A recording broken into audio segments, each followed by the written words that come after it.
दोस्तों टैक्सोनॉमी में जब भी हम पुष्प सूत्र लिखते हैं तो वहाँ पे हमें कुछ प्रतीक चिन्हों के बारे में पता होना चाहिए। जैसे अगर कोई सहपत्री पुष्प है तो उसके लिए हम बी आर लिखेंगे, यानी कि ब्रैक्योटेट। असहपत्री पुष्प है तो उसमें ई बी आर लिखा जाएगा। त्रिज्या सममित के लिए ये वाला साइन आता है।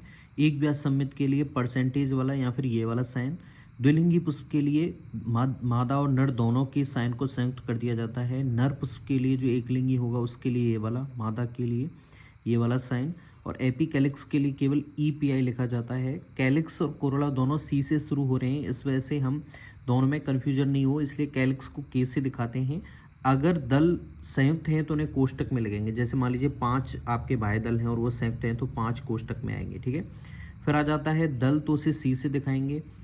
पेरियंथ है तो उसे पी से दिखाएंगे। और वही कंडीशन है, संयुक्त हैं तो संयुक्त दलों की जो पेरियंथ की संख्या है वो कोष्टक में आएगी। पुमंग ए से दिखाएंगे, अगर वो पृथक हैं पुमंग पुंकेसर, अगर संयुक्त हैं तो उसे कोष्टक में लिखेंगे। जायंग अगर उसमें कोष्ठ बने हुए हैं और पृथक हैं तो उसे बिना कोष्टक के, अगर वो जुड़े हुए हैं तो उसे कोष्टक में दिखाएंगे। जैसे मान लीजिए आपके पास में अंडाशय में 2 कोष्ठ बने हुए हैं तो यहाँ पे 2 आएगा कोष्टक के अंदर, ठीक है। अब यहाँ पे 3 कंडीशन होती हैं अंडाशय की, या तो वो ऊर्ध्व कंडीशन में होता है तो वहाँ पे हाइपोगाइनस फ्लावर है, ठीक है। ओवेरी उसमें सुपीरियर है तो वहाँ पे जी के नीचे आपके साइन आता है, ठीक है। अंडाशय अधोवर्ती है तब उसके ऊपर आता है।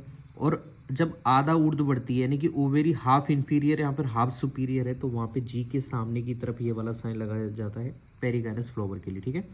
अब 2 ससंजन एडिशन की कंडीशन आती है जिसमें दल पेरियंथ से जुड़े हों पुमंग, तो उसमें पी और ए के बीच में इस तरह से चाप के द्वारा इन्हें जोड़ा जाएगा। दल लग्न पुंकेसर हो तो वहाँ पे सी और ए के मध्य में इस तरह से आ जाएगा। तो पुंकेसर की 2 अवस्था हो सकती है, परदल लग्न पुंकेसर हो सकते हैं या फिर दल लग्न पुंकेसर हो सकते हैं। तो ये सारे प्रतीक चिन्ह है जो आपको पता होना चाहिए, बहुत ईजी हैं। सारी टैक्सोनॉमी क्लासेस आप ईजी से समझ पाएंगे अगर आपको ये प्रतीक चिन्ह आते हैं तो।